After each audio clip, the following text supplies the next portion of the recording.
ताज़ा तरीन वीडियोस के लिए चैनल को सब्सक्राइब करके बेल आइकन और ऑल नोटिफिकेशन पर क्लिक करें ताकि आपको मिले हर अपडेट सबसे पहले।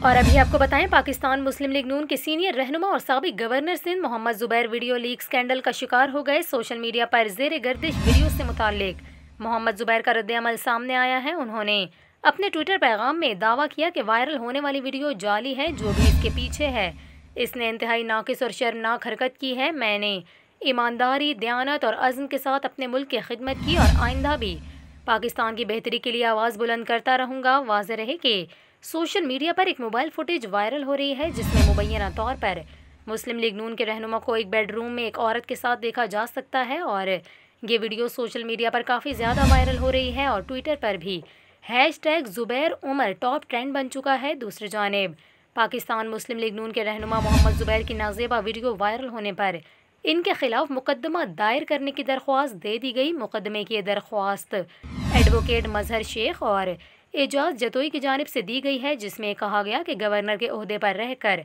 मोहम्मद जुबैर ने जुर्म किया, इसलिए इन पर मुकदमा दायर करके मामले की तहकीकात की जाए कि वीडियो के जरिए कहीं खातून को ब्लैकमेल तो नहीं किया जा रहा।